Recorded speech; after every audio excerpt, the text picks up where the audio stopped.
2025 NBA draft is all over. How do your San Antonio Spurs do with picks number 2 and 14? You are Locked On Spurs, your daily San Antonio Spurs podcast. Part of the Locked On Podcast Network, your team every day. Back to Locked On Spurs. We're here on the Locked On NBA Network. I'm your host, Jeff Garcia, Spurs writer for KENS 5 San Antonio. Glad to have y'all back. And we always appreciate y'all coming here to Locked On Spurs, your first and only spot for all things silver and black. Subscribe to KENS 5 Plus app, YouTube, iTunes, Spotify. You know where to go. Do that right now. Look who's joining me here at the Victory Capital Performance Center here in San Antonio. My good friend, Casey Viera. Casey, welcome back to Locked On Spurs. Appreciate buddy. you having me. See, nice running into you today. I told y'all that he was going to do another appearance this week, didn't I? Yes, didn't you did. You did say that. Yeah. You did say that. He didn't Man stand, of his word. He didn't stand me up. That's what I was more worried about. He stand me up. But nevertheless, Casey, welcome back to Locked On Spurs. As everybody y'all can tell, we're here live at the Victory Capital Performance Center. If you're not from San Antonio, that's basically where the Spurs practice. So, and the picks are in. What about good timing there, Casey? Yeah, right. What about good timing there? The Spurs, first round only. Y'all probably know this already. There'll be no second round pick. The Spurs traded that out. So, yeah. So we're going to focus only on picks 2 and 14. Everybody act surprised to pick Dylan Harper. I know you were just so shocked. Yeah, right. Just so. They telegraphed that for months. No drama there. No drama. Well, let's go and start it. Your thoughts. What is he going to bring to San Antonio? I think a little bit of everything. I know it's kind of cliche to say that, but you're looking at a guy, and we talked about it earlier in this week, is that what Harper does so well with this team, where he fits so well, is that his skill set brings out the best kind of in everybody else and their versatility, if you will. An example, Stephon Castle. Now with Dylan Harper here, we're going to see Castle's ability to play the three, Castle's ability to guard bigger players on the floor, and as a result expand kind of the lineups and differentiate the lineups a little bit. In addition to the fact that you want to talk about Harper more specifically though, what he brings is that you're looking at a guy who right now can slot right into that 2-guard spot if they elect to do so, can slot right in as the first guy off that bench if they elect to do so, and just a nice little bit of versatility in that backcourt that is going to go a long ways and fits very, very, very well with Victor Wembanyama, because as we've come to learn, he's such an anomaly, Victor is, that positionless basketball kind of goes to even a different level around him. And when you have a guy who can play both guard spots, and you, as a result, move him to that, like I said, to that 2, and allow Stephon Castle, amongst others, to expand on their skill sets, it's everything that we've been talking about coming to fruition. Well, hopefully. Yeah. Fruition tonight for the Spurs, having them come to San Antonio. You know, and the one thing that still concerns me, and I'm pretty sure it concerns a lot of y'all, the fit. This has been repeated over and over again. It got repeated again today after the pick came in. How are you going to slot Castle, now Harper, Fox? I mean, how do you think that's going to work out? I think it will, like I said, I think it is going to work, but there are times where their flaws are going to show of just being young players, of what it is. Neither Castle or Harper right now are, barring the unforeseen of Castle taking a big leap, are really good catch and shoot, knockdown shooters. So I think as a result, that's where you're going to see lineup stagnated a little bit, see the 2 of them split up, and we haven't even mentioned De'Aaron Fox yet. Yeah, haven't even gotten to that part, who himself is not particularly a great 3-point shooter neither. So you will see, at least in theory, again, those guys stagnated a little bit, in my opinion, in the early on. It's a good way to keep up the normalcy of what was there last year with Fox and Castle, and as a result, blend Harper into the equation a little bit more. Because there is a little bit of a repetitiveness with the 2 of them, Castle and Harper at this point, early stages in their careers. There is, but that's not particularly a bad thing going down the road. You take that right now, you live with the consequences now in year 1 with what you got. Years 2, 3, 4, 5, and so on. It'll take some time. I know patience has been driven into everyone's skulls here at nauseum. I know it's been maddening, that word, but it's going to take time, but it's going to work. Yeah, exactly. First thing, I love the offensiveness that he's going to bring. He can create his own shot. He's a great 2% shooter.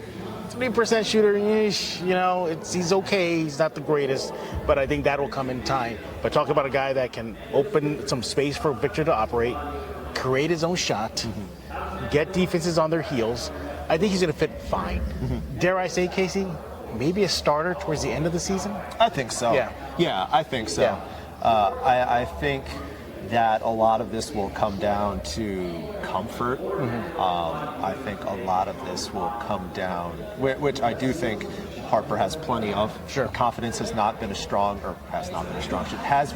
suit of his. Lack of confidence. Right. What I was going to, he's plenty confident in his ability to do that. We've come to learn that through this pre-draft process and interview process and everything we've learned along the way.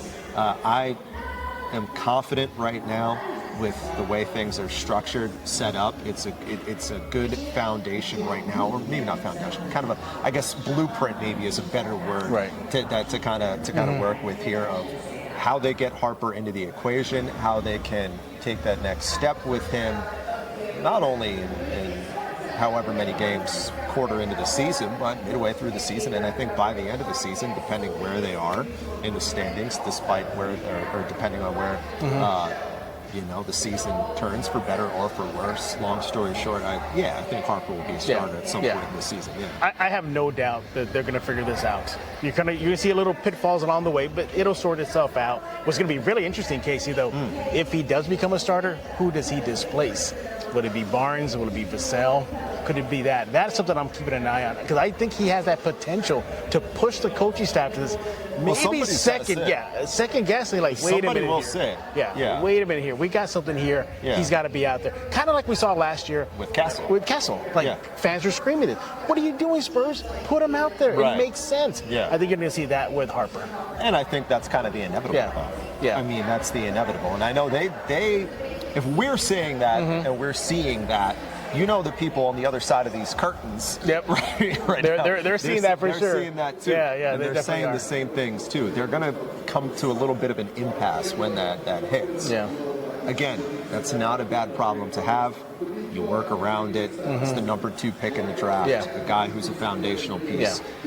If we're being honest, we probably weren't having this conversation 6 weeks ago. No. I don't think a lot of us saw the Spurs lucking into this again. And here's the thing. During the pick, after the pick was made, I looked at you at the table and I said, you know what? Does Harper push this team on the borderline of getting out of the rebuild? I think he does, and I think they may cross that threshold as the season progresses. Because you told me they got their crew. It feels like they got this the crew. This is it. Yeah. I feel like you look at the way things are set up right now.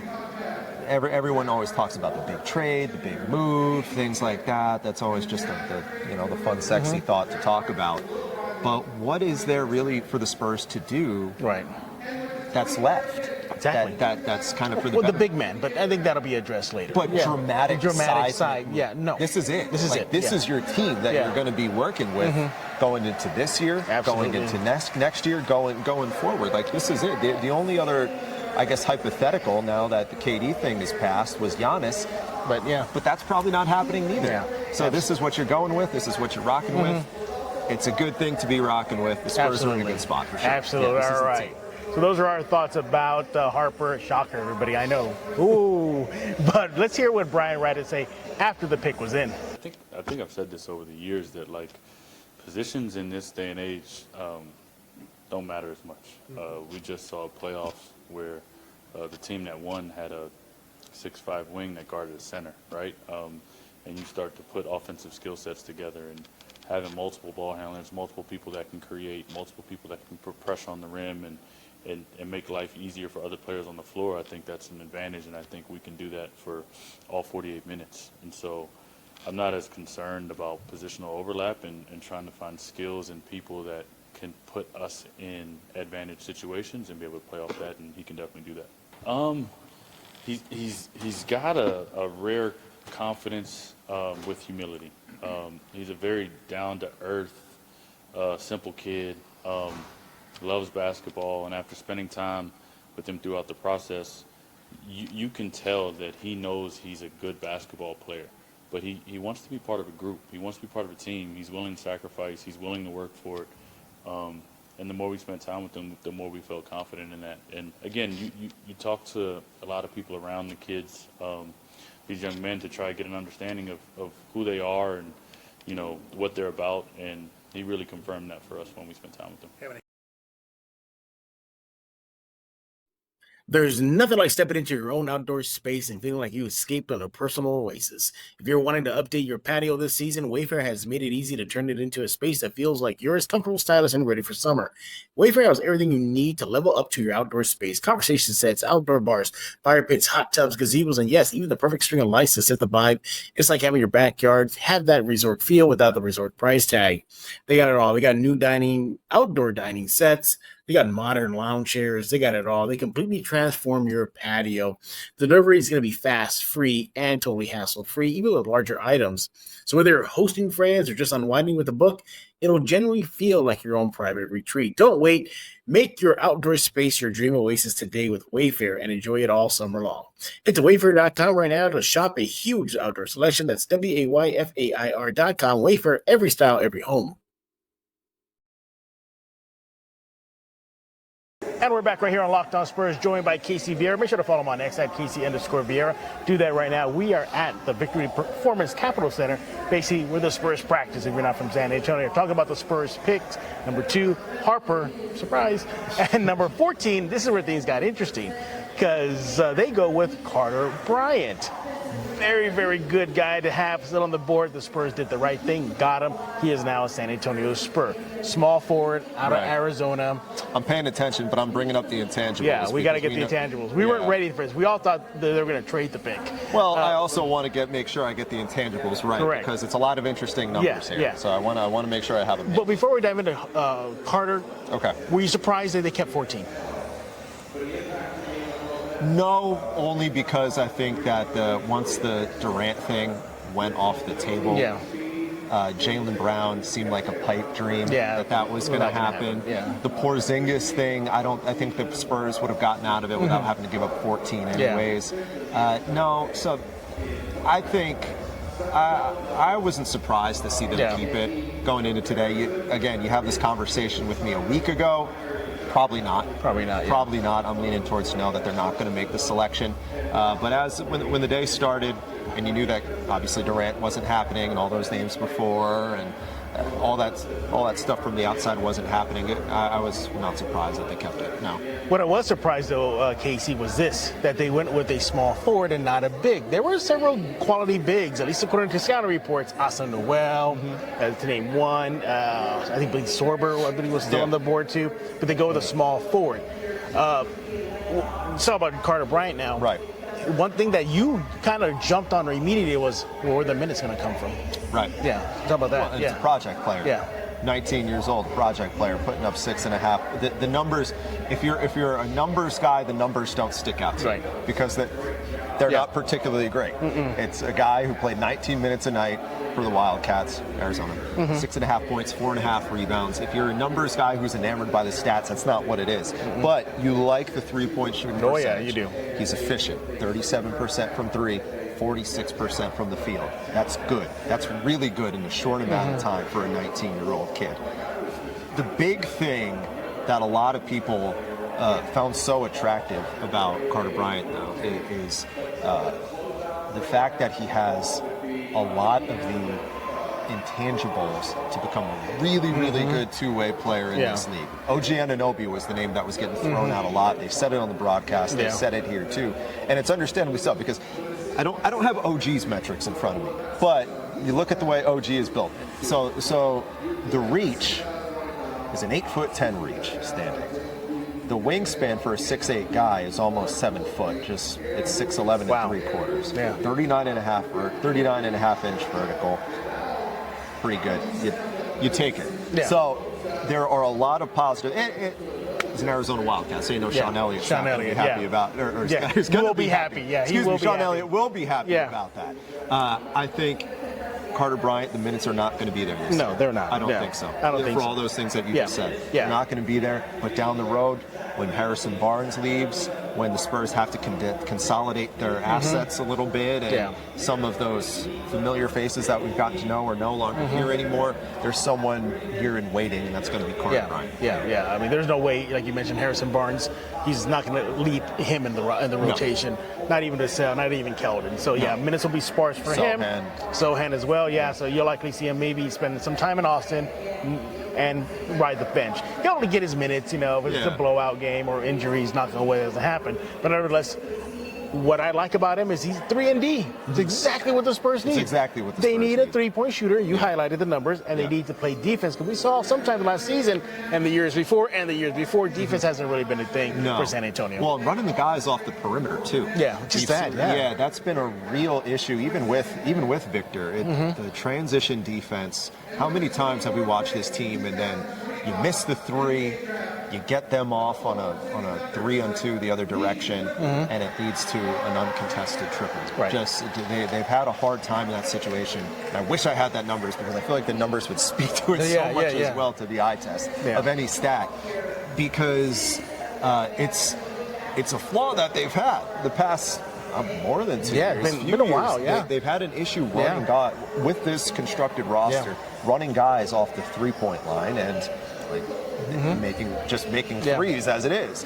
Both of those holes are going to be filled in the long term. Maybe not this year, but in the long term with Carter Bryant. You're talking about just perimeter defense and running guys off the three. How many times last year we saw fill in the blank name from opposing player have their career high from the three line. We saw that over and over again. Now the Spurs have somebody, Carter, that can run these guys off the three line. But likely a project kid. He'll get some minutes here and there. We'll see what he does. But when we get back, well, first of all, we're going to hear from Brian Wright. So we're going to do that. But then when we get back, we're going to give our grade. How did the Spurs do on draft night 2025? What did you like about Carter and maybe get the possibility of moving up? Yeah, I think he's super versatile. He's a big wing that we think can guard 4 positions. He spaces the floor well. He's a really good athlete. I think he's a smart young kid, and I think he's got the right character and makeup that we look for. So I think we're excited that he was there. And again, a little surprised, but we think he adds a new dimension to this team going forward. When I found about Skims was making underwear for men, I was intrigued. I've heard so much about their quality from friends and family. I had to give it a try, and let me tell you, it lives up to the hype. Look, I've always had issues with underwear, the fit, the comfort, or just finding the right style for me. Skims changed all that. Their men's line offers something for everyone, from boxer briefs, classic briefs, all designed with a perfect balance of comfort and style. I tried the Skims boxer briefs, and let me tell you, you'll get hooked. These are the perfect way. If you have an active lifestyle, they'll move with you. You'll never lose their shape.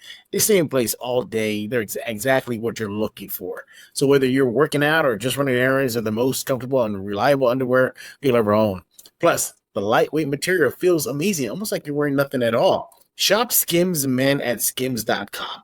Let them know that we sent you. After you place an order, select podcast in the survey and select our show, Locked On Spurs, in the drop-down menu that follows.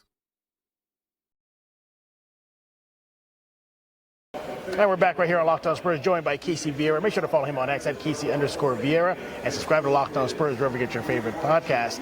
So we heard from Brian Wright, we have to say, for Carter and for Dylan, feels like a good night. I think I'm going to say a solid A. It was a great night for the Spurs. It's an A in my book. Yeah, it is. Yeah, it's an A because they did everything that you expected. They fell into a spot with the number 2 pick where you know that they were going to hit it out of the park. Yep. They hit it out of the park with that. There was a little bit of a question mark about 14, like we said, whether they were going to keep it or, whether they were going to keep it or if they were going to get a guy who was going to, for lack of a better term, really fit, right? And a lot of people did not expect Carter Bryant to fall to number 14. They had him closer to that 8 to 10 range. Yeah. And in a not-so-stunning turn of events, Spurs get a little bit of draft luck on their side. Anytime that you can start the day by taking care of business, what they did at number 2, getting a franchise foundational piece in the backcourt like we know that they're going to have, that's a win in itself. Yeah. But like we said before, Carter Bryant at 14 is what you want to really put the grade, I guess, into this. It's kind of cheating to say the A with the Dylan Harper side of things because that was just kind of a default pick. The Carter Bryant at 14 is really good. Yeah. I mean, I think Dylan Harper is going to be a better basketball player than Carter Bryant down the road. But getting that player of that talent that fits your skill set or lack thereof on this team, on this roster right now, 19 years old, you can be patient with him, fits with Victor. Finally, they just get an extra guy just to kick it out to who's competent at hitting that shot. The three, theoretically, of course. It's a win. 14's a win. I really like that pick at 14 for the Spurs, and I'm glad that they went that direction. One, because I didn't think it'd be there, but I feel like finding a big on the free agent market is something that they could have remedied. That they are going to be able to remedy this. I didn't want them particularly, unless it was Malawach from Duke. That's the only guy, and I didn't think he was going to fall to 14. No, I didn't think that so was either. probably wishful thinking. Unless it was him, I wasn't big on the idea of them taking a big at 13. 14, excuse me. Well, that's where I pushed back a little bit with you. I was trying to give them an A+ was because I think they should have gone with a big at 14. You think they should have gone? Because there were quality bigs still on the board. As we mentioned, Asa Noel was on there, for example. He on Locked On NBA mock draft. I had him, Asa Noel, at 14. I picked him too. But it's still a win because you can address that in free agency. You're good. You got your Brook Lopez's out there. You got quality bigs out there that can come in and really spell Victor and beef up that big man department. So when I saw some really good young big names still on the board, I said, but I mean, how do I argue with Carter Bryant? You know what I mean? How do I say, oh, that's a bad pick? No. I mean, you just go that route. Right. And one more thing we're going to ask you, though. Why do you think Bryant fell? Because Derek Queen went up in the draft. 13, I guess so. Yeah. I mean, I was asked that on the Locked On NBA show yesterday night, and I was like, I didn't think about that. Like, why did he drop? I can't figure it out. We don't ask that question. We don't ask that question. No, it fell on the Spurs' lap again. And the Spurs, once again, swinging out of the park and having a phenomenal 2025 NBA draft. All right, he is Casey Viera. Make sure to follow him on X at Casey_Viera. Before we let you go, we'll let the audience go. Overall, any other thoughts about draft night? Not in particular. I was a little surprised. I thought we were going to see a little bit more movement at the front end.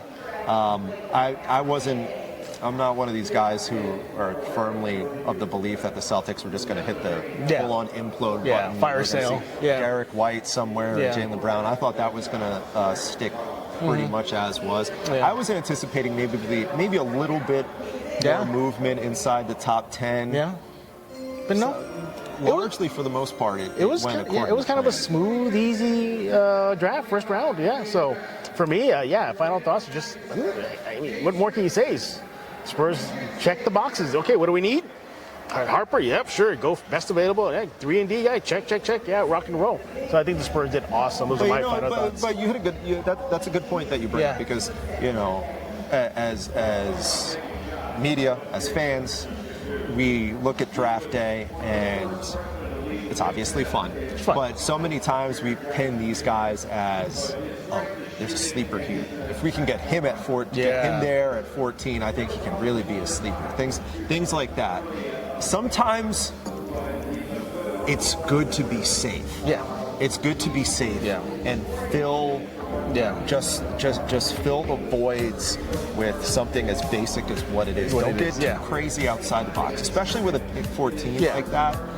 If you have something there that you know needs to get fixed in the long term, and you have a piece that can fix that hole, just go with the safe route. Maybe somewhere 15, 16, 17, 18 down the line, whoever it may be. Walter Clayton's sticking out in my head because we were just talking. We were just talking about him.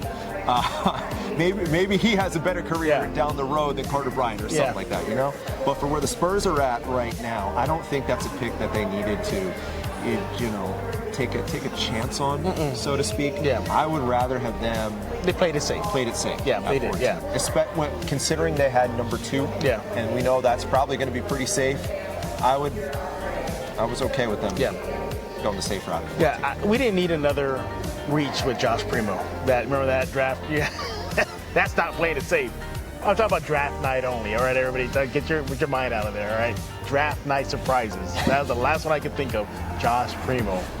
Everybody remembers where they were at when the Spurs said Josh Primo. I recorded Locked On that night. That's right, you did. Yeah, I was at Barclays. You were in Brooklyn. Yeah, I was in Brooklyn. Yeah.